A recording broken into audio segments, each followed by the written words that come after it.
opposed to some other town in Iowa, whether it's northeast or southwest or southeast or northwest, because they're all great wrestling communities, great wrestling all over the state. But Cresco is a little bit unique. This group of folks, the Iowa Wrestling Hall of Fame, was formed in 1970, and since 1970 we've inducted 141 members, native Iowans, into the Iowa Wrestling Hall of Fame, including these four tonight. If you went to our website and did a little research, you could dig up some really cool nuggets about Cresco. Cresco's had 12 inductees into the Iowa Wrestling Hall of Fame. You'll know a lot of them. Harold Nichols, who coached at Iowa State against Gary Kurtemeyer, who was coaching at Iowa. Those guys are both Cresco natives and both wrestled here. So you can imagine Brands and Dresser being from the same high school now, going out competing. So that's pretty cool. Can you hear that? Okay. Tom Peckham, Iowa State national champion and Olympic medal winner, is from Cresco. Dr. Norman Borlaug, Nobel wrestled here at Cresco, and then again at the University of Minnesota, went on to save 1 billion lives, I think it is. If you went to the website and did a little digging, there's some other really neat stuff, and I over the years I went through a lot of. One of my favorites is that in 1937, Michigan won the Big Ten wrestling championship, and in 1937 there was 8 wrestlers on a varsity wrestling team, and that year 5 of those 8 were from Cresco, wrestling on the University of Michigan wrestling team, and that's at the same time they're also represented at Iowa State Teachers College and Michigan State. In Iowa State and Iowa, so just a lot of history right here where you're sitting. Cresco's own Don Henry was a 4-time finalist, a 2-time champ. He's done a lot of work on the history. You know, as we get now, we're closer to 100 years away from that now than we are to that. If you think about the 30s and 40s, but Dr. Henry's done a lot of work on this. He's retired now, lives in the cities, but we correspond a lot. He just updated some figures that he's been working on as far as Cresco natives inducted into various Hall of Fames. So the Cresco connection to the National Wrestling Hall of Fame is 11 members from this community in the National Wrestling Hall of Fame. There's, as I said, there's 12 members in this Hall of Fame. The Minnesota Wrestling Hall of Fame is the Dave Bartolma Minnesota Wrestling Hall of Fame. We have 6 members in that Hall of Fame. And Dave Bartolma coached at Cresco 10 years before he moved to Minnesota. When he got up there, he started the program at the University of Minnesota. He started high school wrestling in Minnesota. He's in our Hall of Fame and coached here in Cresco. There's 13 members of our Hall of Fame, 13 members of the Cresco natives in the Iowa High School Athletic Association Hall of Fame. And there's a combined 10 members in the Hall of Fames at Iowa, Iowa State, Michigan, Minnesota, Northern Iowa, and Winona State. So 33 representations from this community in all those various Hall of Fame. So in a nutshell, that's kind of where we're here tonight. It's been going on a long time in Cresco, a long, rich history. And so we're so happy that you all drove from all corners of the state to up here in extreme northeast Iowa to be part of this deal tonight, where we induct the class of 2023, Jason Christenson, Kent Gallagher, Diane McCool, and more. So, in order to open the banquet, I'm going to bring up board member Hunter Slipka, and he's going to say a few words about the city and welcome us, do the invocation, and then you guys can serve the meal, and then we'll be back about 7 with the program.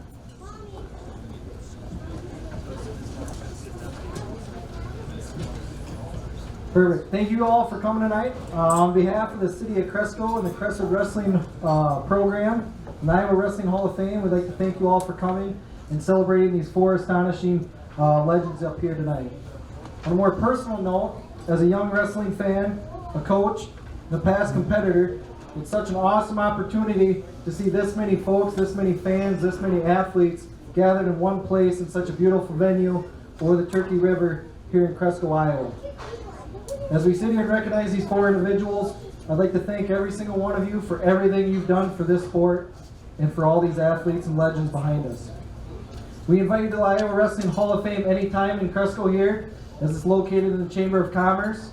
Many of you were here today and were able to go through that. If you have not, we welcome you guys at any time. As you have seen, if you were there, we have ran out of space, and so everything is now virtual. And so at any time, you can check out our website and check out all our inductees. At this time, if we could all bow our heads and pray. Dear Lord, we thank you for the opportunity to gather us here tonight to celebrate 4 great wrestling legends who have given so much to this sport. Thank you for the opportunity to recognize these recipients' hard work and dedication. As we honor each legend tonight, help us remember all glory belongs to you. We thank you for the friends, family who came to celebrate these individuals. Without their love and support, this day would not be possible. Thank you for protecting us as we travel and ask that you guide us home all safely tonight. We thank you for the food you have prepared for us tonight, the hands who have prepared it, and we will use this to nourish our bodies and serve in your name. As we partake of this food, we pray for health and strength to carry on and to try to live our lives as you would have. This we ask in your name, Jesus Christ. Amen. Okay, thanks, Hunter. And the kitchen whenever you're ready. Enjoy the meal, folks.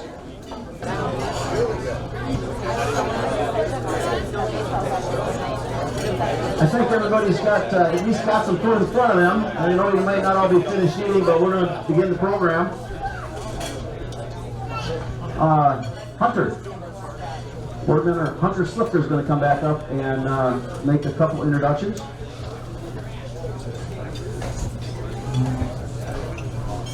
They always say they want the young guy on the board so they can make him do all this. So before you know it, I guess they're going to throw me under the table and make me stand in front of the podium. But before we get started here tonight, I just want to point out on behalf, my name is Hunter Slifka. I'm one of the assistant wrestling coaches here at Cresco. The servers, some of the servers here tonight were Cresco wrestlers. So if we can have you stand up as they mention your name. We got Owen Parker in the back. He's actually our videographer tonight. He's going to be taking film.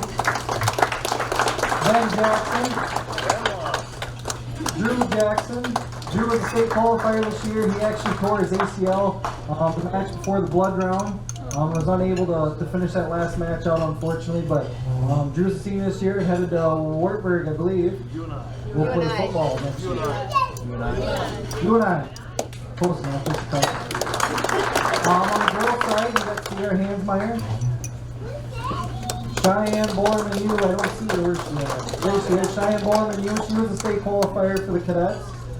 Odessa Nibbling, she was a state qualifier this year coming in. And Turney Perkins, she was a state qualifier and a place winner last year. And I just want to mention our coaching staff, Coach Larry Trendy in the back. He was our girls' assistant. Coach Keith Android, he was the girls' head coach and newly head coach for the boys program. And Coach Keith Slifka. Coach Keith, obviously he's my father. And Dennis asked if I could mention a few words. He's stepping down this year as the head coach and stepping away from coaching and teaching after 33 years. 24 of those here at Cresco, 18 as the head coach. He was the coach of the year in 2021. He compiled 95 state qualifiers, 47 place winners, 8 state champions, and coached Cresco's first 4-time state champion, Carter Fossick. So, thank you. Congratulations, Keith, and thank you, Hunter. I'm going to introduce our board of directors, the Iowa Wrestling Hall of Fame board of directors. This group of gentlemen and ladies takes care of the banquet that you're at tonight, the stuff that has to get taken care of during the year. Bill's going to introduce the selection committee and tell you about them in a minute, but again, I'm Dennis Merrick. Jerome Hrushka, who can't be with us tonight, has a health issue, so we're thinking of Jerome. Merle Sovereign's here, and if you guys would please stand up as I introduce you. Merle Sovereign, Jason Passmore, Jason's not here, but you saw him at the hall tonight. Jim Turbald, Tom Fye, Cindy Budekoffer, who essentially takes care of the banquet by herself, Hunter Slifka, and Justin Sovereign. So thanks to you folks for all you do. And Bill, if you would tell us a little bit about your committee and what happens with what you do. Galvin. Next year, we're gonna have another member. Actually, it's already happened, I just forgot about it. Mike Galvin. Sorry, Mike. There he is. Cindy, update my notes, will you? Thank you. Thanks, Dennis. The selection committee for the Iowa Wrestling Hall of Fame includes Dan Gable. Most of these people you will know. Dan Gable, Jim Gibbons, Chuck Yagla, Jim Miller, Tom Fye, Kyle Klingman, and myself. We, as a selection committee, first of all, to be recognized to be inducted into this Hall of Fame, you've got to be a native Iowan who has either wrestled, coached, or officiated at the high school, junior college, collegiate, national, or international level. Wrestlers shall be out of high school at least 10 years or 5 years following their collegiate competition. Coaches or officials must have a minimum of 10 years of service. Equal consideration will be given to a candidate's profile for their effort to add quality, respect, and advancement of wrestling at any level. Olympic medal winners meeting criteria 1 and 2 are deemed elected upon their being a medal winner in the Olympics or in the World Championship. All candidates should be recognized as individuals who have given back to the sport or to their community. So, thank you very much. Thank you. And as you can imagine, that's a daunting task. Truly a lot of qualified people, and these guys do a great job of getting them in front of us. Next up is, if you look at your program, there's a list of past Hall of Fame inductees, and some of those folks are here with us tonight. From the class of 1990, doing our presentation tonight, Chuck Yagla. From the class of 2000, Jim Miller, also doing an induction tonight. Jim Gibbons, I think Jim's still here. He was here earlier. Thank you, Jim, for coming. Also on our selection committee. Class of 2008, Scott Morningstar. There he is in that corner. Hello, Scott. 2011, Arlen Severson. Thanks for coming, Arlen. 2012, Marv Ryland. Thanks for coming, Marv. And 2013, Dave Ripley. There he is. And I should mention, we talked about the Dave Bartema Minnesota Wrestling Hall of Fame. Dave was a Cresco coach and then went up there and started wrestling. Dave's son Darren is going to be inducted into that Hall of Fame next Saturday. So congratulations on that, Dave, as well. All right. Now to the reason we're all here, I'd like to welcome up to the podium to introduce you to the 138th inductee in the Iowa Wrestling Hall of Fame, Selection Committee member Kyle Klingman.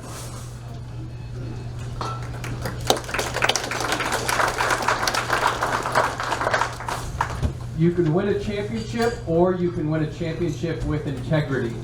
Our next inductee falls into the second category. Jason Christenson compiled coaching numbers that sound more like a video game than reality. 482 dual meet wins, 186 state qualifiers, 127 state place winners, 25 state champions, 5 dual state titles, 4 traditional state titles at Southeast Polk, 22 top 4 finishes in the Iowa High School State Championships, 4 appearances in the top 20 national rankings, 20 conference championships, over 100 team individual titles. He coached 45 Fargo All-Americans, 7 Fargo champions, and produced 9 Division I All-Americans. One year he had 127 wrestlers out for the team, and his videographers filmed 2,600 matches per season. The reality is Christenson built a dynasty at Southeast Polk by doing things the right way.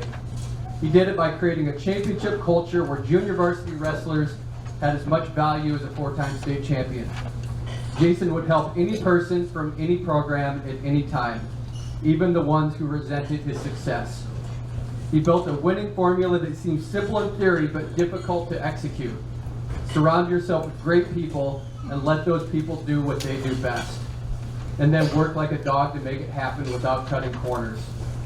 The following insight from Iowa Hawkeye two-time All-American current Southeast Polk assistant Jessamine Smith sums up Christenson best. Every kid in our program would do anything for Coach Christenson, varsity or junior varsity. The loyalty is astronomical, and so is the amount of time he worked. I'd respect if he had to work as hard as he would. We're complete equals. All he cares about is the kids. Iowa has a wrestling legacy like no other. So Jason's role as our state chairman for Iowa USA Wrestling Board should make us feel good about the future of this state. And we should feel good about inducting him into the Iowa Wrestling Hall of Fame in Cresco, Iowa. Please welcome our next inductee into the Iowa Wrestling Hall of Fame, Jason Christenson.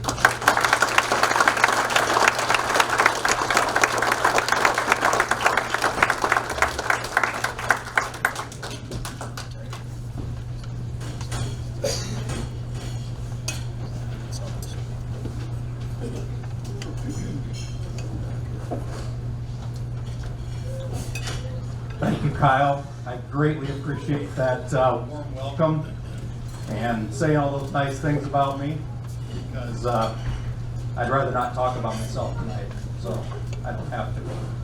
I appreciate that. 32 years ago, when I started my first coaching job at Collins Maxwell Baxter, I never, ever in my wildest dreams would have believed you if you would have told me that I'd be standing here tonight. So I'd sincerely like to thank the selection committee for thinking of me for this wonderful recognition. As a native son of Iowa, this is certainly one of the most meaningful and personal honors I've ever received. I'm flattered to join Ken, Dan, Cliff, and all the other esteemed members of the Iowa Wrestling Hall of Fame. When I think back, I'm reminded of a quote from Greg Lonning, my coach my first 2 years at Central College. There are two roads in life, the easy road and the hard road. The easy road leads to nowhere. The hard road leads to success, happiness, and contentment. Quietly and humbly take the hard road. I'm not sure I really had a choice. Now after all these years, I realize that was Coach's point. We wrestled in the lunchroom at Maxwell and rolled out the mats every day. We won 9 duels in my first 5 seasons. My first year at Oskaloosa, we lost to Pella for the first time in school history. And if you realize the rivalry between the two communities, that wasn't a great start. Southeast Polk was a well-respected program, but the highest finish in a male sport was wrestling, 4th place in 1971. The only state championship trophy was from girls basketball in 1977. Wrestling had a total of 3 individual state champions, 2 Smiths, and 1 Jones. These are just a few examples of the obstacles on my road. Once you win, everyone else forgets. But those obstacles are what make the journey meaningful. When your career is based mostly on decisions of 15 to 18-year-olds, you have to find a way to reframe success, especially when the scoreboard says you're a loser. To change results, I had to change the culture.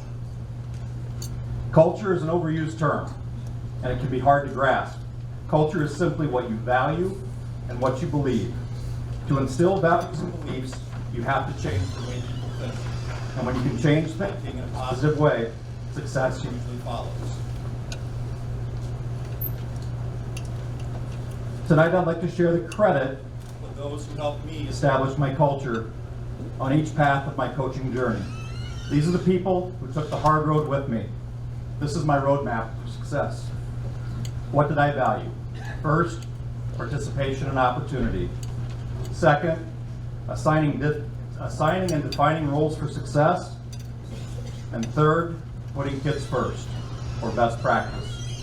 Wrestling teaches characteristics like discipline, dedication, sacrifice, delayed gratification.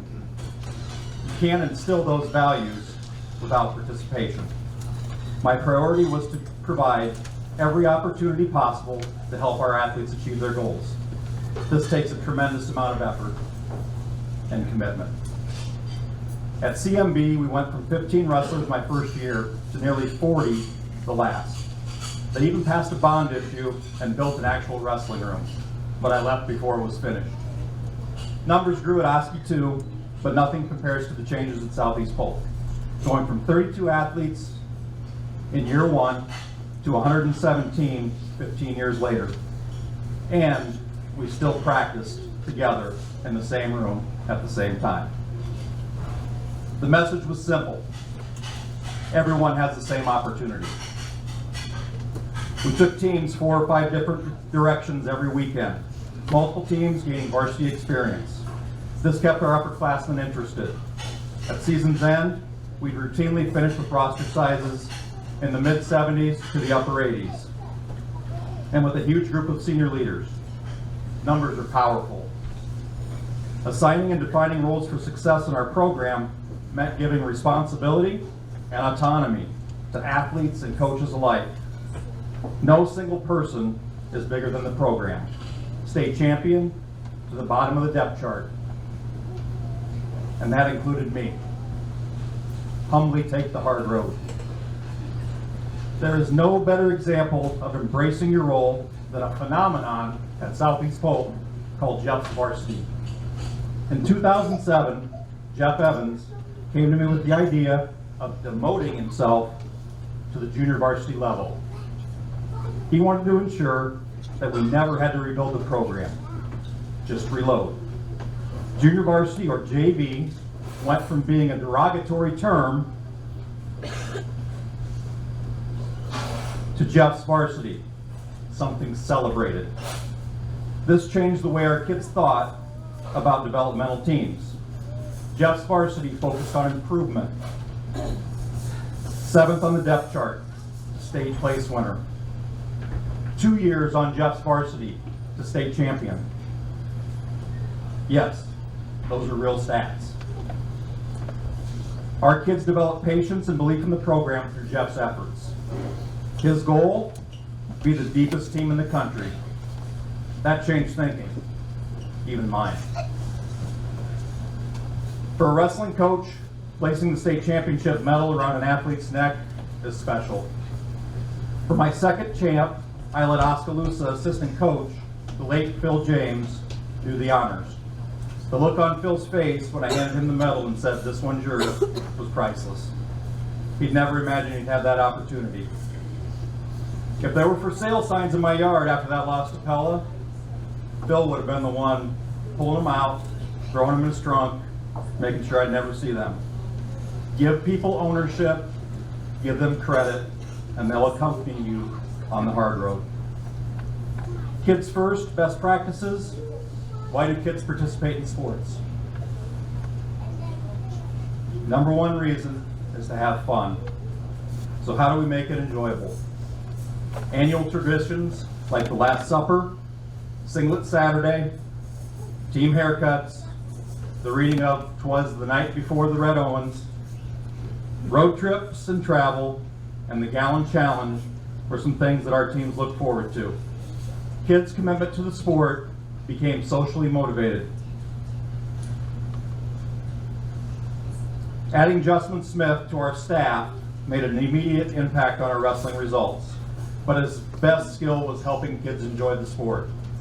His warm-ups and preparation helped take the edge off in stressful situations. He also wrote the NCAA manual. That's the Nine Circle Association of America rule book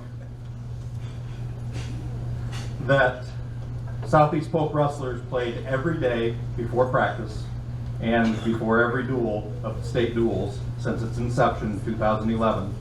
Think square on the practice circles of a wrestling mat. That's Nine Circle. It gained cult-like status. Justin also spearheaded the first responders duel, which was a #1 versus #2 matchup that drew a little over 4,000 fans.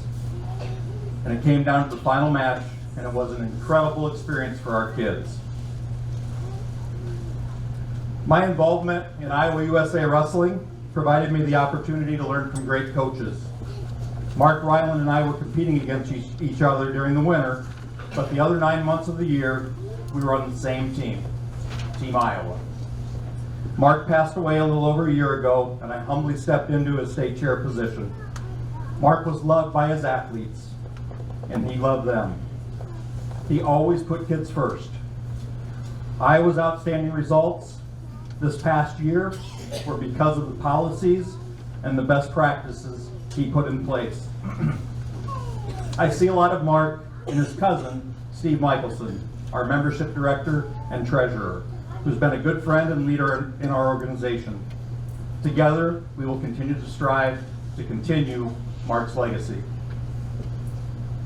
Dave Means was my right-hand man at CMB and one of the most committed coaches I've ever known. In those days, at small schools, if you were a coach, you also had your CDL. Dave drove 92 miles between Maxwell, Huxley, and Baxter to ensure that those kids could get to practice. They loved Dave. He had a captive audience for nearly 40 minutes every day in the van. Over the course of time, he changed thinking.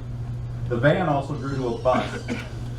And we went from 9 and 37 in the first 5 years to 14 and 2 in the 6th. Excuse me. Get a little dry. Sorry. Much like Dave, Jeremy White was my sidekick at Oskaloosa. He is the hardest working coach I've known. He did absolutely everything the kids did at every single workout. Run, lift, drill, every rep, everything. He was the Energizer Bunny. I tried to persuade him to come to Polk with me, but Oski was on the verge, going 3rd and 1st the next 2 consecutive state tournaments. Coach White put kids first. I'm thankful for all the assistant coaches that I've worked with over the years. But one of the things I'm most proud of at Southeast Polk is that we have 3 wrestling coaches that not only wrestled for me, but they also chose to become physical education teachers. I can't think of a bigger compliment. One was my first champion at Southeast Polk. Ironically, at that time, every champ's last name was still Smith or Jones. Upon my retirement, the entire staff stayed, and they haven't skipped a beat.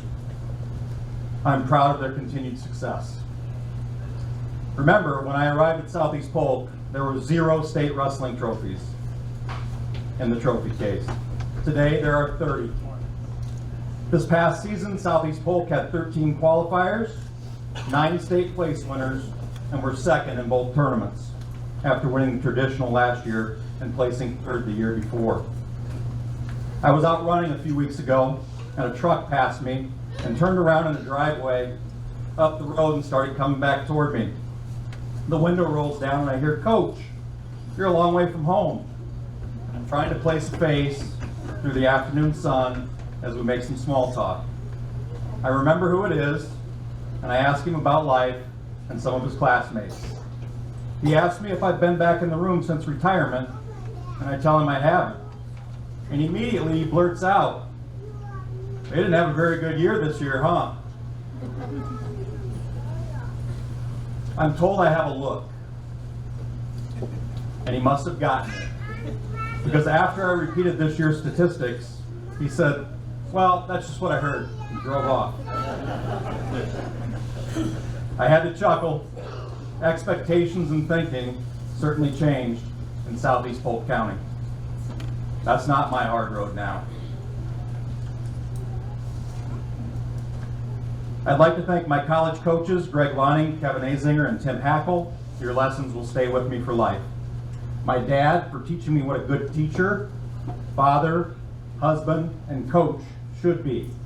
And Mom for teaching me to focus on the present and what I could control. Not let the peaks and valleys be too high or too low. Those skills served my teams well over the years. My quiet and humbleness comes from you. To my wife Jeannie and son Gabe, excuse me, thank you for sharing me with the sport of wrestling. The amount of support you've given me has been tremendous. You allowed me to chase my dreams, and live my passion. To all the CMB, Southeast Polk, Iowa USA Wrestling families, thank you for trusting me with your children. To each and every athlete, regardless of your role, I appreciate you allowing me to be part of your journey. Throughout my career, I was often asked how the team was going to be, or my outlook for the season. I often replied with an Amos Alonzo Stagg quote, "I don't know. I'll tell you in about 20 years. Well, 20 years have come and gone. I often get notes in the mail, phone calls and messages from former wrestlers letting me know how they are applying the lessons learned from wrestling in their communities, careers, family, and daily lives. And so I asked myself, how does the team look? Well, I think the team looks pretty good. And I'm blessed to have been given the opportunity to impact so many lives. Hopefully I've made a difference. That's really all I set out to do. Thank you.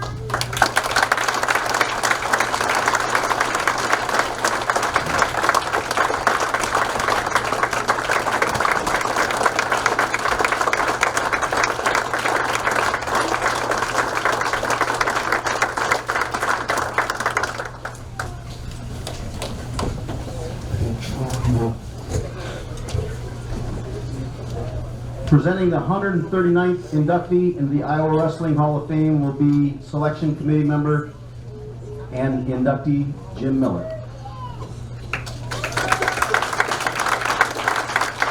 Okay. Gonna hear a lot of inspiring stuff tonight from people that found a way to win in their career. And typically that goes on into their life as well. Kenny Gallagher's story. He grew up in Waterloo, Iowa. Went through the Catholic school system. Graduated from Columbus High School with a runner-up finish in 1976 and the state championship in 1977. Had some good role models. I know one sitting over here that was 5 and 6 years ahead of him, Ken Snyder and Chuck Yagler. Kenny was a two-time Division I All-American. Chuck was a two-time national champion. And I was talking to Ken the other day because he was a teammate of mine. He said, Kenny was 5 or 6 years younger than them, but when they worked out at Sacred Heart, which was the middle school for Columbus, Kenny would always show up. He said, Millwood, we beat the hell out of him. But he kept coming back. He kept coming back. And by the way, he said, he had a key to the school. And you know, it kind of reminds me because Dan Gable's told the story many times he had a key to West Waterloo. I want to know if anybody from Cresco had a key. Colonel Meyer have a key? Peckham have a key? Was that a part of it? I know they would never give Jimmy Miller a key to East Waterloo. That would never happen. Or any of my teammates. But after winning the state championship, Ken Gallagher went to UNI, and it really had a unique situation because UNI was going through a transition from Division II to Division I. And so his first 2 years, he wrestled in the Division II tournament, getting third his freshman year, and winning the NCAA championship his sophomore year. And then in '81 went to, they transitioned into Division I.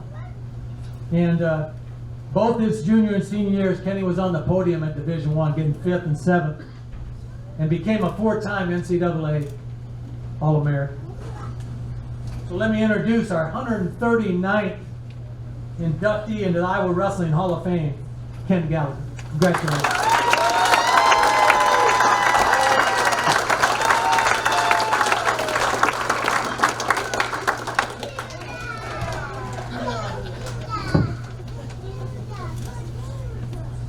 Well, it's quick. Oh, just a little closer. All right, well, I want to thank everybody. It's quite an honor. Especially thank the Iowa Wrestling Hall of Fame committee. I mean, I'm sure it's all volunteer. They don't do it for anything. And it's really neat. I'd never been in the museum before. I'd come to this because a previous roommate got inducted. So that was fun. but I've never gone to the museum. But first, I'd like to introduce my family that makes it a part of it, and they're all here. That's what even makes it happier. And you will see a few of them, even grandkids. I got Ryan and Christine Gallagher, which are the oldest, and then Grant and Nora. They've got 2 beautiful kids. And Megan and Brian Grothus. They have Ellie and Addie, and Brian was an All-American for Co, so he kind of fit into the family. And then you got Dory and Moses. I'm not even going to go for the last name. I'll just get going. They're newlyweds, and they've got a couple dogs. And then I guess I probably should mention my wife, Kelly. Now, Kelly's got to at least stand up.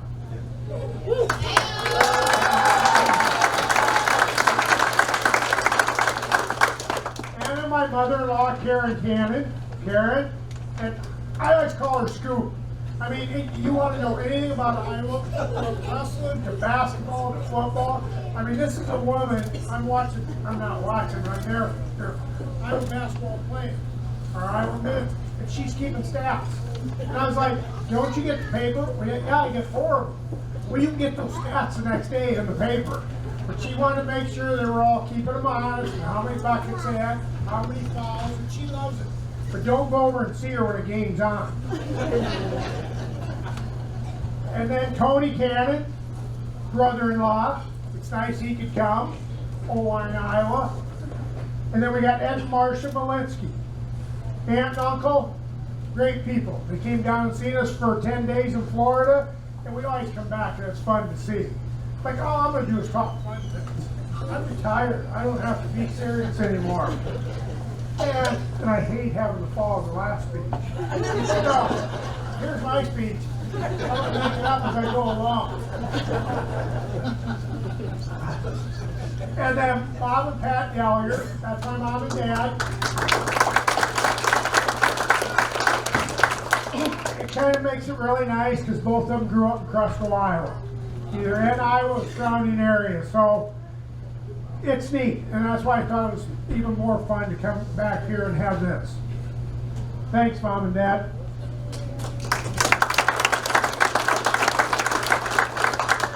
And I got a sister, my oldest one, Carolyn and Mark Feuerbach.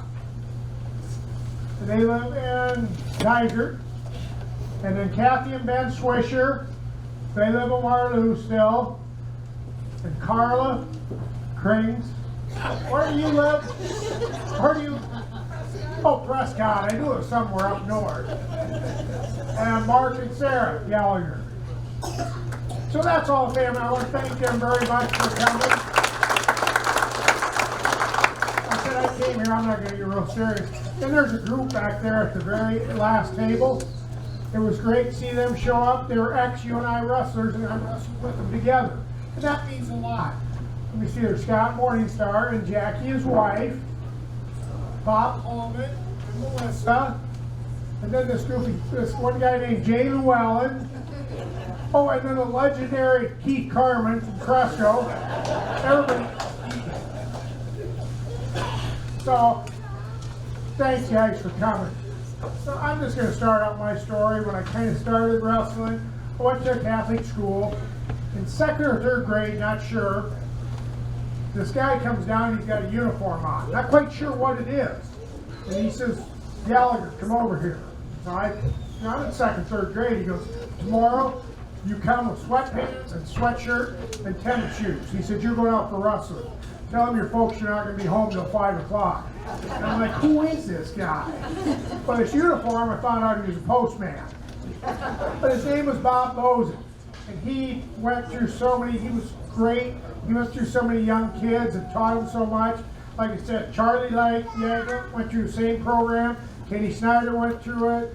We had D's Arts. We had Big Family at Knips. And I mean, he just made the program. And everybody thought Bob Siddons had a great program at West Peter. Sacred Heart fed it most of the time. Between Columbus, we lose half our teammates to West. And I think that's why we were so close at that time. We grew up with those kids and we wrestled with them. Kyle asked me earlier, and I didn't think of that part of it, how we were all so competitive and good, because we grew up with each other. came from the same neighborhood, so it wasn't new. So that was so much fun. Then I went through Sacred Heart, and like I said, I had the honor of many times wrestling with Charlie and Ken Snyder, and I mean, I had to go because I lived in the same neighborhood. If I didn't show up, they'd come and get me. So it wasn't like it was an option.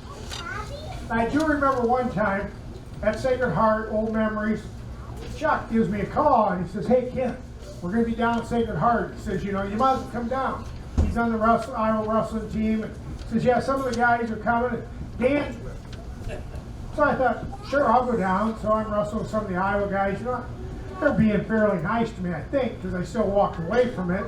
And then Charlie's there and he looks at me and he goes, hey, go a few takedowns with Dan. I thought, sure, that's no big deal. So Dan took me down like 4 or 5 times. He got up, grabbed his sweatshirt, turned around, he said, stay off the balls of your feet. He never touched me once. I mean, it was like, you know, you reach for it, all of a sudden I'm on my butt. He just didn't realize how good he was. I would like to think Dan did call me, you know, felt bad that he couldn't make it. I'm sure he called all the inductees. I mean, he's just the type of guy he is. So then I went on to Columbus. Columbus was good.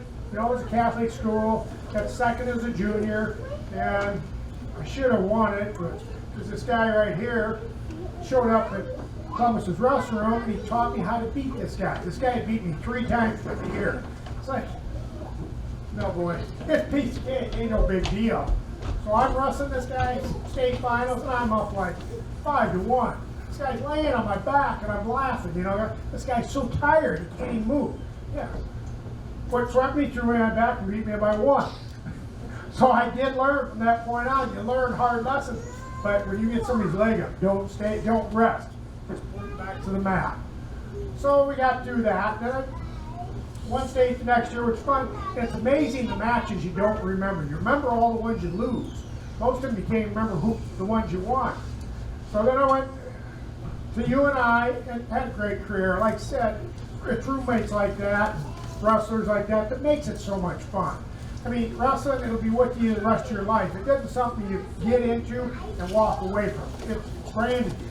I mean, you use it in everything you do every day, all the time. So got to UNI, and it took a little break from wrestling, and this guy named Gene Doyle. If you see, he's on the Hall of Fame. Called me up one day and said, hey, I'm thinking about taking the head coach job at Cedar Falls. He goes, you interested? I'd love to have you as assistant. And I said, sure, that sounds fun. So I did that for the next 17 years, and it was so much fun. It was whole different.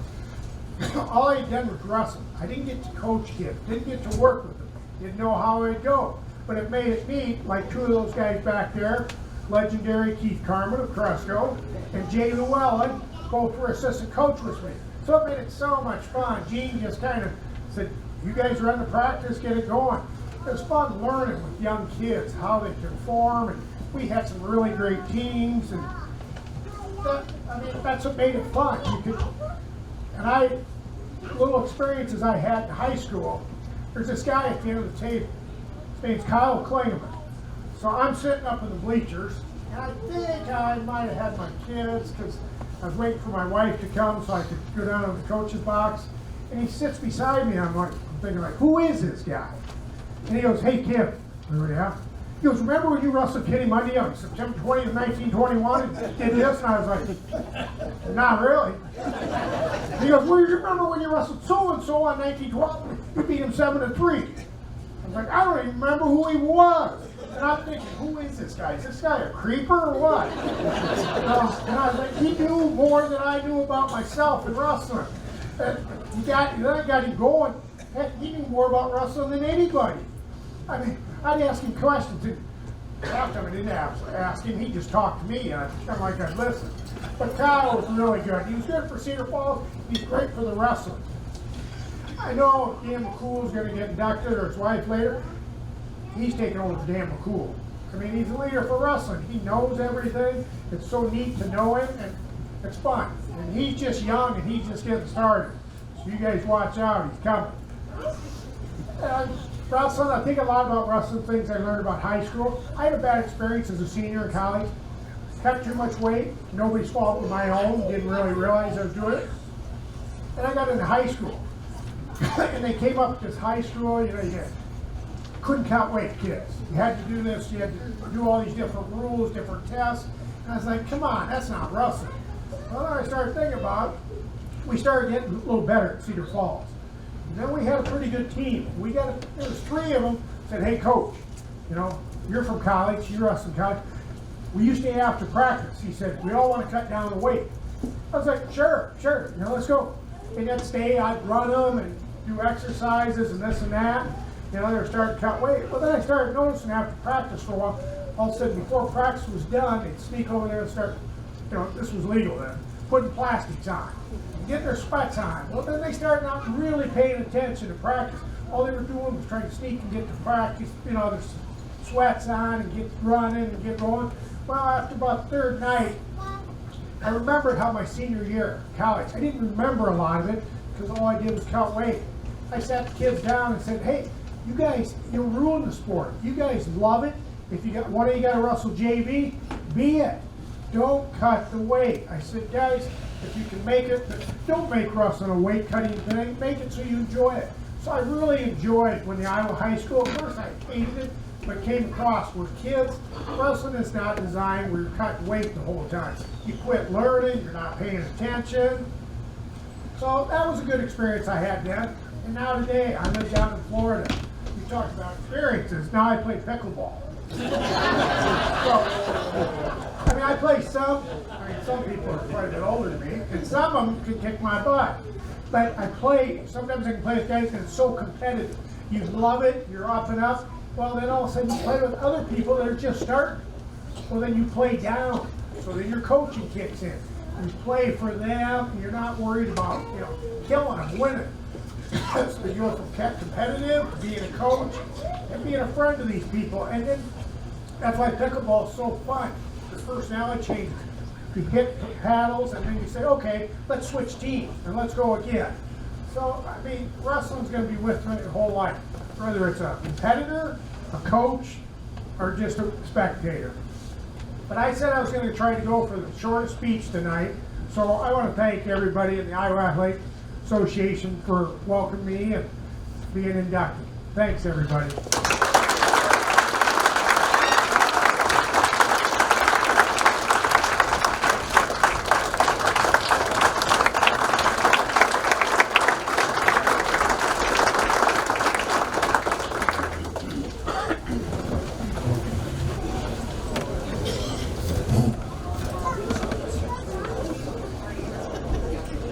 Bill Roltz, our selection committee chairman, will be introducing the 140th inductee in the Iowa Wrestling Hall of Fame. Thank you, Jeff.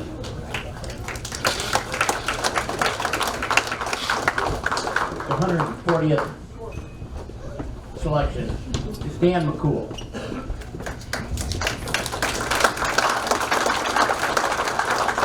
He's been around wrestling going back to the 1970s through 2020 when Dan passed away. Everyone knew Dan McCool. Like, well respected by athletes and coaches, you knew you were at an important competition when Dan McCool was there to cover it. Dan first made his reputation as one of the best wrestling writers in the nation during his years as the primary wrestling reporter at the Des Moines Register. In addition to his outstanding coverage of Iowa wrestling at the high school and college level, Dan often traveled across the nation to report from major USA wrestling events, providing coverage on an international level. One of the books that Dan wrote was called Reach for the Stars. This is a history of Iowa wrestling going back to 1921. 1921 through 1925, the state AAU managed the state competitions. In 2024, 2025, we will celebrate our 100th year of the Iowa High School Athletic Association running the the tournament. I'm going to give you a couple items that I went through as I've read this, and I read it, started reading it again this morning. But there's a couple things that stuck out to me. One of them involves a gentleman from Cresco, and his name was Gene Tuttle. Gene Tuttle, and I was looking through this because if you go back into the back part, it shows every state championship match going from 1925 or 1921 forward. So in 1940, 41, and 42, my uncle wrestled for New Hampton. He's mentioned in this book, and it is not 1940 he took third, 1941 he was a state champ, and 1942 he wrestled the longest match in high school history. I didn't read this book until 2012. I officiated high school and college wrestling for 38 years. My uncle never said one word to me about wrestling that longest match. I knew he had been a state champ in 1941. I did not know anything about 1942. In 1942, he wrestled Gene Hunt from Thomas Jefferson, Council Bluffs, in the finals. They went, at that time, the matches were 2 minutes on your feet, and then you went an additional 6 minutes on 2 more on your feet, 2 on defensive position, 2, so it went 8 minutes. At the end of the 8 minutes, the score was still 0-0. Neither one could score against each other. So the referee said, well, we're going to go to an overtime. They had never had any overtime rules. So they went 2 more minutes. Neither one scored. They went 2 more minutes. Neither one scored. They went 2 more minutes. Neither one scored. They went 2 more. Neither one scored. That's 16 minutes of wrestling on the mat. Now get this, my uncle was the defending state champ. The referee looked at the 2 wrestlers and they were both dog tired, he said, and he raised the other kid's hand. My uncle, you know, like I said, I refereed. My uncle would go to Iowa City with me when I'd work a meet at the University of Iowa, or he'd come up to Waterloo to watch a meet I refereed. Never once said one thing to me. 2012, I read the book and I call and I say, Uncle Bro, what's the deal with this? So we sat down and we discussed it. We talked about the overtime rules now and how it has changed. But to that, he never said a word. But from the day that he lost until he was 96 years old, because he died when he was 98. But from the day that he lost that match at the state tournament in 1942 until 2016, when he was 96, he would get up in the morning and he would do 100 push-ups. Every morning, 100 push-ups, 365 days a week. You guys do the math on it. Then I said, well, why'd you quit doing them at 96? And he said, well, I was getting kind of old. So he cut back to 50. So he was still doing 50 until the time that he was in the nursing home. The other thing, so I was looking at that. The other thing, like I said, I was looking up, and one of the things that stuck out to me was I looked at the 1940 finals, and my uncle had taken third. But there was a gentleman from Cresco that had taken second at 85 pounds. But then I went back and researched it a little bit more. 1937, Mr. Tuttle was a runner-up at 85 pounds. He got beat by Albert Lehman from Cresco, or from Osage, excuse me. That was at 85 pounds. The next year, his sophomore year, he wrestled at 95 pounds. He got beat in the finals at 95 pounds by Albert Lehman. His junior year, he bumped up to 105 pounds and got beat by Jerry Germ Lehman, who went on to coach at Lehigh University from Osage, the brother of Albert Lehman. His senior year, he cut back down to 85 pounds, and he ended up getting beat by Jimmy Stoynoff from Waterloo West.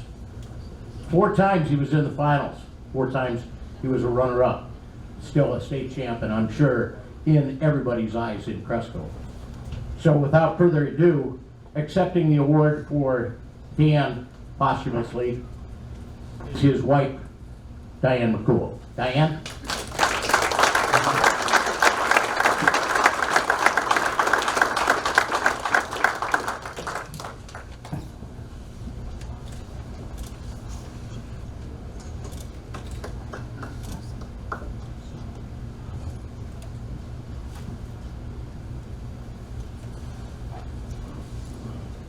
Thank you. Good evening, everyone.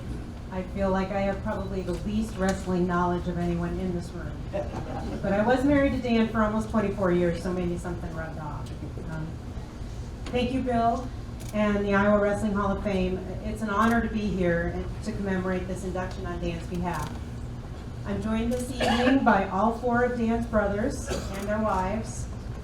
Came from 3 states to be with us today, and I'm so happy we could all be together this evening for this great occasion. Of course, I wish Dan was here tonight, as do all of us, but right now I miss him the most because he was a much better speaker than I am. So anyway, I'm going to do my best to keep it reasonably brief and meaningful as well. Many who didn't know Dan well asked if he was a wrestler and if that was why he became interested in the sport. Well, he didn't wrestle. Maybe once and it didn't go well. But he grew to love the sport as he learned its great history growing up in his hometown of Clarion. Many of you know that Glenn Brand, who went to Clarion High in Iowa State, was an Olympic gold medalist in 1948. I know a little bit of wrestling history. I read this book. All 3 of them. After that, there were many great wrestling teams in Clarion. Dan and his brothers tell stories of racing to the Clarion gym after an early supper so that they could get a spot to watch the wrestling meet. Apparently people would practically hang from the rafters and the basketball hoop to get a spot. Dan loved to take pictures, which many of you may know, especially of wrestling, and that helped him get a job at the Predicament and also for the Wright County Monitor. He did some writing and taking photos while he was still in high school, and so his career began. He worked at newspapers in Knoxville, Iowa and North Dakota before coming back to Iowa to stay. He spent more than 30 years working for the Des Moines Register, where so many became familiar with his work. He was both a photographer and writer for each publication he worked for, which he took great pride in. And he credited great teachers at Clarion High for sparking his interest in both. All sports were important to Dan. He covered so many in his career: boxing, horse racing, but wrestling was always number 1. And he had an especially contentious relationship with basketball, though. As some wrestlers and their coaches do, their seasons often overlap, and they tend to compete for space and fans sometimes too. One of Dan's favorite t-shirts, of which he had many, anyone who knows Dan knows how many t-shirts he had, especially me, said, "The best thing about a basketball floor is wrestling mats from door to door." That was truly him. One of Dan's favorite things about covering wrestling for the Register was the chance to do the ratings each week. And for the uninitiated, not too many in this room I don't think, that's basically listing the best high school wrestlers in each class in order according to skill. So it gave him a chance to talk to the coaches, which he thoroughly enjoyed. The ratings took a lot of time, but he didn't care. He loved it. I was just happy to get to have dinner with him on Sunday nights in the winter to celebrate him finishing the ratings for the week. He was very proud when his final ratings closely matched the results of the state tournament, which they often did. So Dan also had a chance to cover college wrestling and was lucky enough to cover the 1996 Olympics in Atlanta. I remember on that trip he shared a room with at least 2 other guys, and I think he might have slept on the floor for part of the time. But it was worth it for him. Once again, he loved it. He'd often be asked by national publications to write stories for them at the same time he was covering a big national event for the Register. Sometimes he'd write 6 stories a day or more. His work ethic was next to none, most likely learned from his dad, Bob, who was a doctor, and his mom, Kitty, who kept 5 boys in check, often single-handedly. In 2009, as the newspaper business began to change and subscriptions lagged, Dan was laid off from the Register. I think I was more anxious than he was about it because he already had a plan. He told me that on his long drives home from wrestling meets in sometimes brutal weather, to keep his mind busy, he'd think about what else he could write about. That's what he did. That's when the idea for the book called Reach for the Stars, the Iowa High School Wrestling Tournament, was born. That was Dan's first book, which ended up being a several years long project with 3 editions. That's when I picked up my second job, this time as a book editor. I was always a writer and still am, but I've done some editing too. And he asked so nicely, I just had to say yes. For those who don't know, Dan and I met because we both worked at the Des Moines Register. He was working as a correspondent in Cedar Falls, and I worked in the newsroom in Des Moines. It was my job to talk to him on the phone each day. Imagine having that job. To find out what he was writing about so I could tell the sports editor. Well, over time, our conversations gradually got longer and longer, and we talked less and less about work. We met for the first time when he came to the Des Moines office before covering the state wrestling tournament, and I guess the rest was history. We were married for almost 24 years. Okay, back to wrestling. For Dan, it was all about the stories. Sure, he loved the statistics and the ratings, but he loved to tell people's stories, wrestlers' stories. And he loved talking to people to learn everything he could. Dan ended up writing 2 more books after Reach for the Stars. The first one was about the history of the state wrestling tournament in Iowa, another history that he wrote for a different company out of South Carolina. And he was about the best one to write that book, since I think he attended the state tournament more than 40 times. His brothers might be able to put a better number to that than I would, but he went a lot of times. His other book was about former Dowling wrestling coach Bob Dara, a fellow inductee, who was a great coach with a career that was fun to write about. It was more of what Dan was all about, great stories. Throughout his career, Dan became known as an expert on the subject of wrestling. He hated the word guru, but people called him that. He was happy to share his knowledge. I'm so glad he wrote all of those stories and books about wrestling, not only so that we can remember those stories, but so that we can remember him too. Thank you. I hope you have a wonderful rest of your evening.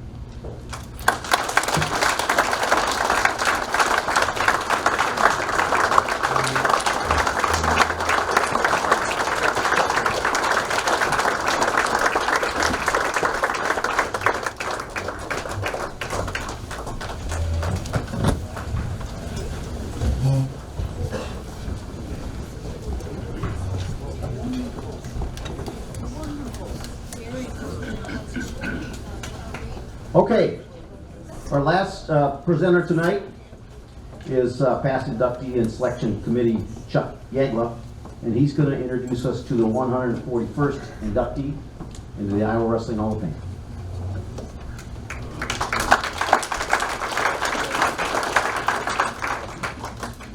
Thank you, Dennis. But I'm honored to be here tonight and introduce Cliff. I have a few memories though that come up. It's just so fun to be here with wrestling such a tight-knit group, you know. I've known Jason over the years. Of course, Ken Gallagher, you heard those stories. And he said he got a call from Coach Gable because he couldn't be here.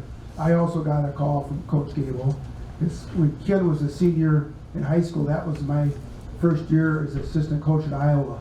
And he wanted to know how I let Ken Gallagher get away. So he still remembers that. How did you get away? Snyder must have been a better talker than me. Okay, that's okay.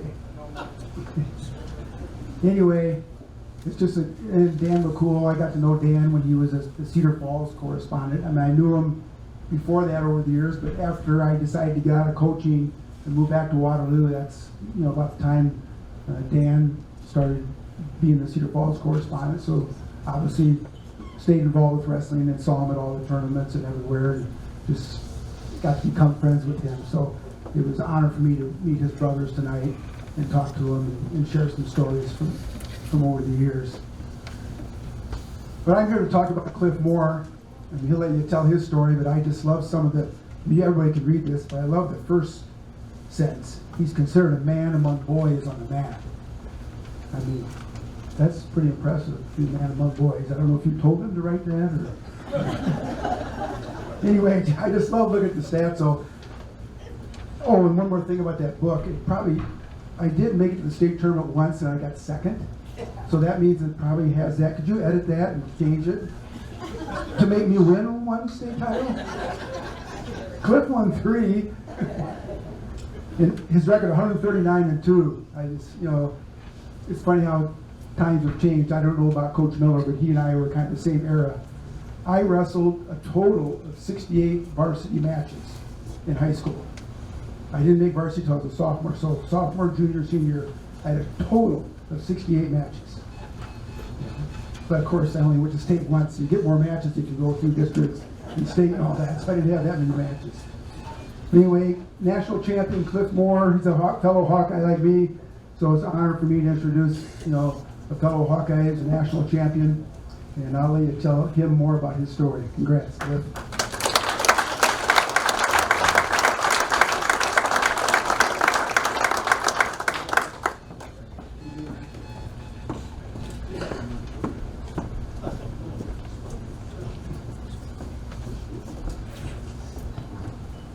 Thank you all for being here. Full disclosure, I've never been a head coach, so I'm not used to speaking at all. I'm behind the scenes kind of guy. Always was. Congrats everybody. Past inductees. Jason. It's when I come back to Iowa, I've been out of Iowa for 17 years now, I think. When I come back to Iowa, I usually avoid wrestling. I come back, spend time with my family. I hunt, do work, the farm, and I drink Busch Light. That's what I do So it's a little bit of a change, but I've never been a guy to live in the past. I'm a day-to-day kind of guy, and so thinking about all these past experiences I had, it's really been a good week for me, just thinking about things, and Coach Gable calls and chats with you. I really the first time I met Coach Gable. I can't remember the year it was early 90s, maybe even 90. They had a duel meet at the Dubuque Civic Center, Five Flag Center. And I'm wearing this Dubuque YMCA wrestling shirt. We wrestled at the YMCA. My uncle coached at the YMCA. I'm sure he volunteered at the time, probably got $40 for, insurance or something. My Uncle Denny. Maybe you would know his sons, Nate and Nick, that wrestled for Iowa as well. My dad tells me to go up to him, get his autograph, and he says, I'm going to wrestle for you tonight. So I'm a little kid, I do what I'm told. That's kind of how I live my life. I listen. I wasn't a great communicator, I listened. So I walked up to him and he signed my shirt. I think my mom still has that shirt. Extra small, but and Gable talks about that day. He says that the Five Flag Center had they were selling beer in Dubuque, Iowa. You guys know the motto for Dubuque, right? Party till you puke. I think there was Iowa State. I don't remember. But yeah, they won the duel, but it didn't actually turn out true, because in '97, Coach Gable retired and I didn't get to college until '99. But I did have a little bit of a recruiting experience with him. So we're actually at Waters of the West wrestling a freestyle match. I'm sure my dad was there. He took me everywhere. And Selesky and Gable were in the stands. And I don't know what it was, but I wanted to impress him, And small gym, I think it was two or three matches, I don't know what it was. But, this is not the era of, instant live videos, so this might be like the first time anybody knows about this, but I was wrestling a kid, I think Adam something, I think he coaches around the area somewhere. And I just had a stomachache, right? it's not gonna be as bad as you think, but I just started farting during my gut wrenches in freestyle. Every gut wrench.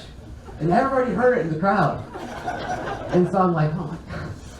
And Gail was watching me. I'm passing gas all the time. I don't know if you guys follow Twitter, but this year they had, I think it might be IWHOF or some kid crapped his pants. So I'm just grateful I didn't do that. And it was on film. You know, now everything's on film. Everything. I mean, it's created a lot of, wrestling's gotten better with technology. You can watch every single match online, right? You can watch everything online. You can watch film. You can watch scouting reports, little kids wrestling, interviews. It's kind of crazy. I mean, it's made wrestling. It's definitely wrestling's gotten a lot better. That's for sure. Then in 1997, when Coach Gable retired, I think that was my first NCAA tournament. Went and watched at Cedar Falls, right? 1997, they had a record year. I believe it's still a record. And 5 champs, 171 points, something like that. Watching that tournament, I mean, it's an amazing tournament. And watching that tournament at that age, I was already a pretty good wrestler, and I was like, this is what I need to do, right? Like, but I always had people putting things in my mind all the time. Like I said, I'm a listener. I just do what I'm told. And you know, even thinking about being a head coach, it's like, do I really want to be a head coach? It's not really what I do. I'm just the puppet for a coach like Jason, right? Jason's a great coach, has the plan, has a system in place, develops a system, communicates with all these people. I'm the puppet. I just do what I'm told. So there's a place for everything, right? There's a path for everybody. But I want to say my real thank yous to my mom and dad for sure, especially my dad. I mean, we spent weekends alone all the time, just traveling throughout the tournament. My uncle coached me at first, but after about 4th grade, I don't know what it was, but he had this plan in mind. Chuck's talking about matches, 139 to 2, whatever it is. He said we want to get 100 matches a year in, you know, from 4th grade to 8th grade. And I didn't know any of my record, but we traveled every weekend. Every single week we went somewhere, pretty much. And I don't know, you can probably ask him what my records were in grade school, but I didn't win them all. But it was took up a lot of time of his, and you know, at times it's like, I remember it was 4th or 5th grade, I fell on the ice and hit my head and got knocked out. And I had a concussion for a while. I mean, I don't know what they did back then. I don't know how long I had off. But every practice I did these headaches, and I just be miserable. Just be miserable during grade school. And I don't know if they didn't know, and you know, it followed me through a little bit to college, whereas I'd throw up a lot of times after some practices. I like to say I was going really hard, but you have a lot of injuries in wrestling, that's for sure. But I was just miserable all the time after practices. Go to sleep, couldn't do my homework, and I got worried about it. The traveling was a very fun thing to do with my dad. I'm pretty sure we got another match. I know in 4th grade we went to Hershey, Pennsylvania. He wasn't with me actually. I was with Keith Weber. Is it Keith Weber?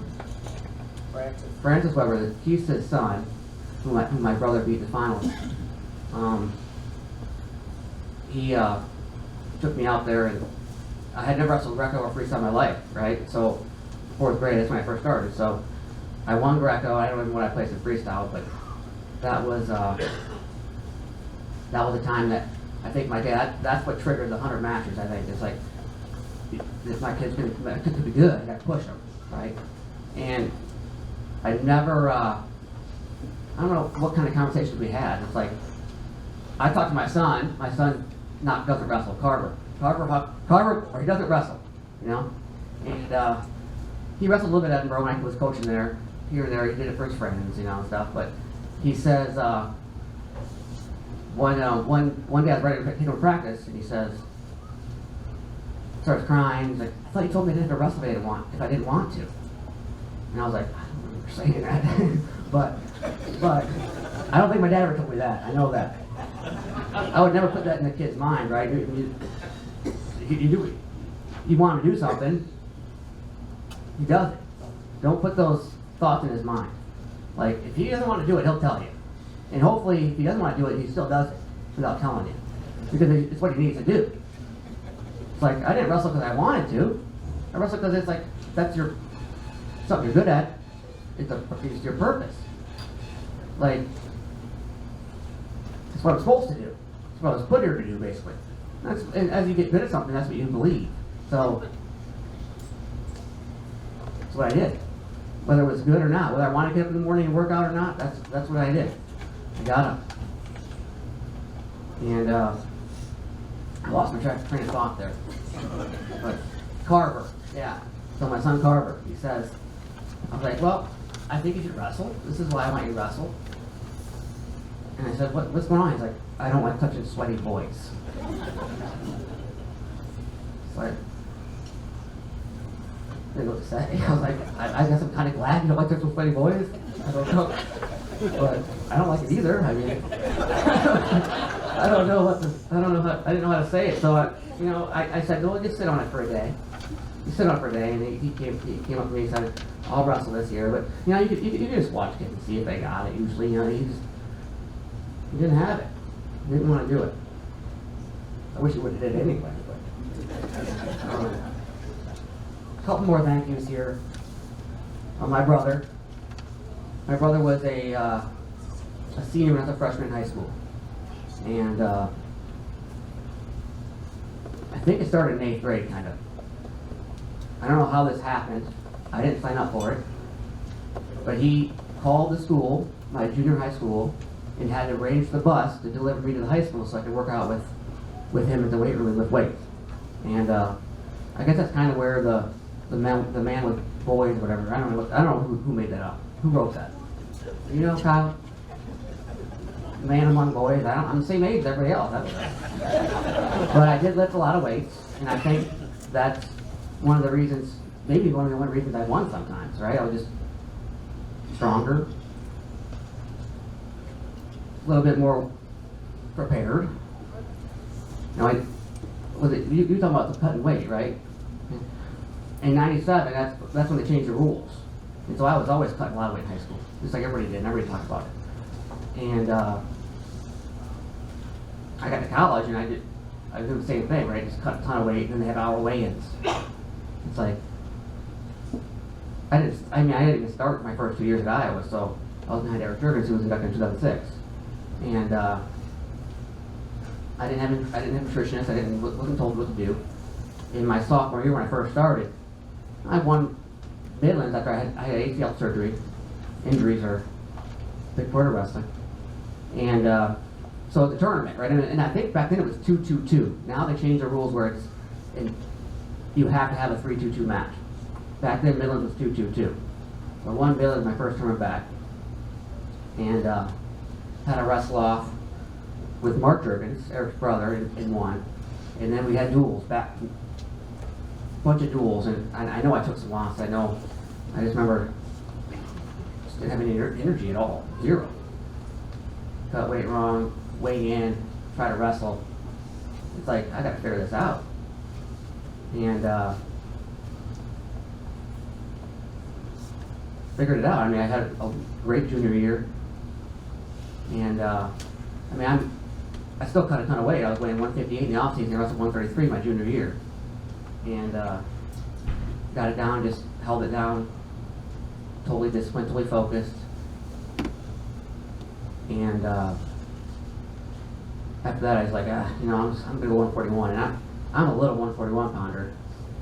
And it was like it was my senior year, so I felt pretty good there. Good enough to win. I think I was always good enough to win. It's whether you feel good or not, right? Like, I never thought about the wins or losses. After that, especially after that sophomore year, like, I wanted to feel good. If I felt good and I knew if I felt good, I could win. I could beat anybody. And I showed that at Midlands that year, so I was like, I gotta be prepared. So it's a lot of times it's what you do in wrestling. It's what you do with, you know, not your practice, but your preparation 24/7.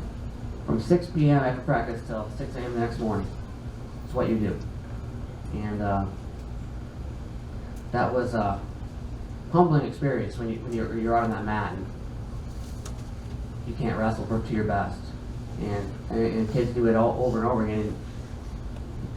And, man, it's like it's changed wrestling. It changed wrestling back then, and kids are evolving. We're constantly changing our rules and constantly evolving stuff. But kids figure it out. After 8th grade, after I was getting big and strong lifting, I weighed 107. But in my freshman year in high school, my brother kind of took me under his wing, and you know, we were training. He's a senior. He lost this kid 3 times, I think, that year. Ended up beating the state finals, and I was the state finals I lost. But we'd be doing workouts after practice all the time. Really taught me to go beyond my mind of what I could do or what the coach told me to do, and just take a step above. And I know a lot of good coaches preach that. A lot of good coaches preach, you know, it's on you. You need to be responsible for your own success and put in your own time. Like there's more value to it. There's more value when it's you choosing what to do.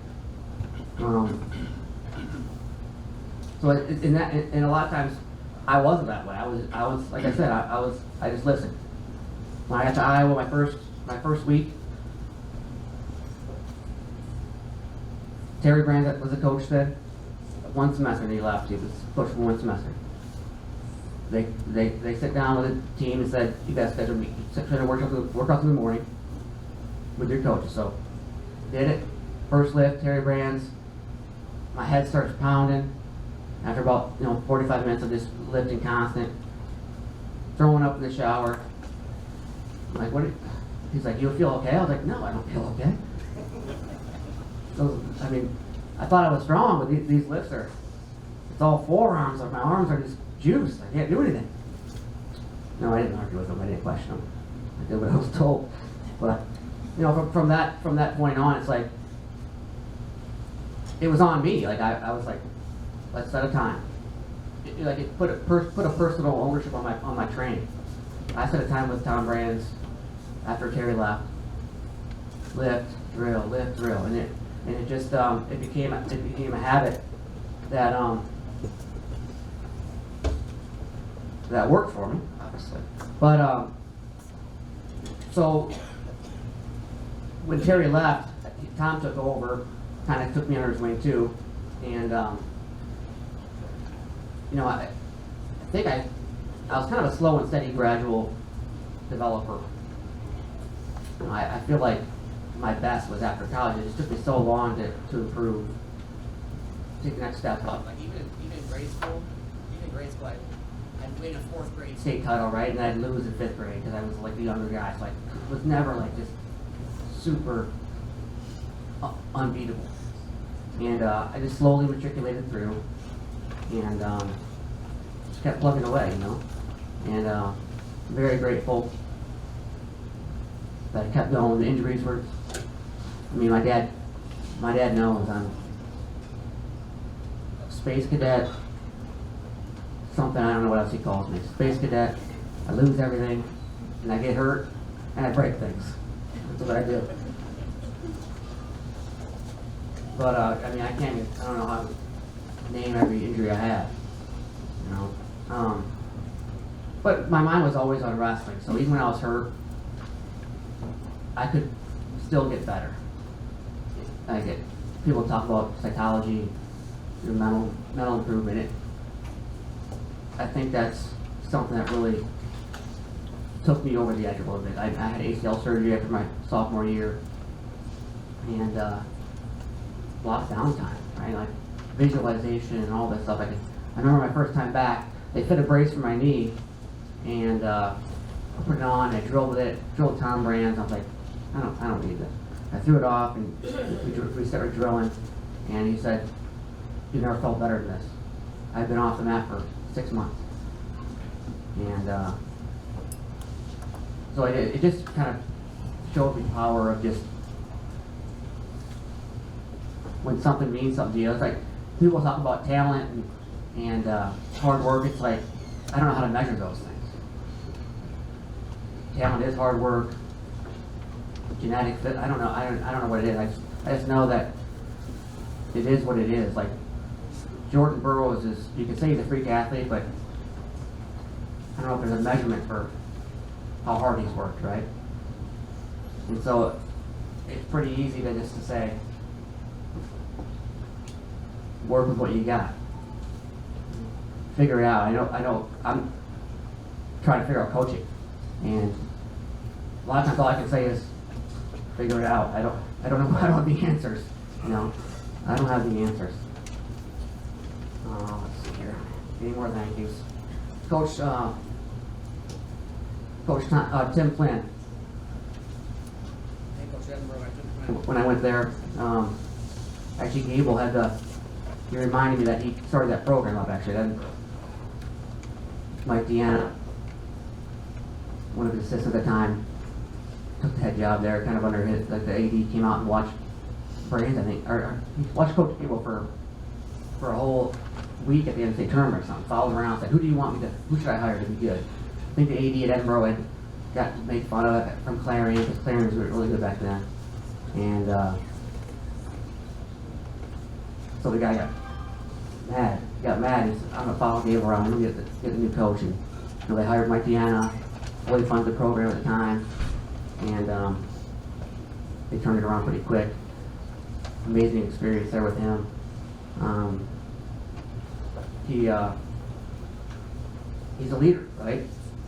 He has a program in order, he has a system in place he believes in, and he sticks to it. He continues to have tight relationships with the guys afterwards, continues to, and keeps building that network, that team. He, there's that quote outside the wall at the Hall of Fame reminded me of the Dan Gable quote, right? Everything in life is easy. That's not my experience. Life is hard. Wrestling was easy. So easy. Single-minded, one thing to focus on. Easy. I'm not saying everything's hard, right? If you want to be good at something, everything's hard. But he's helped me through a lot of life struggles. We were had some great teams there. We were third in 2014, I believe, or 15. Like I said, I don't remember history too much. I'm always what's going on tomorrow. We had a third place team, and this is when coaching really kind of hit me. Coach Mitchell Gordon, coaches with me at West Virginia, was second for Edinburgh. Recruited them, worked with them. Just never wanted anything more for somebody to win a title.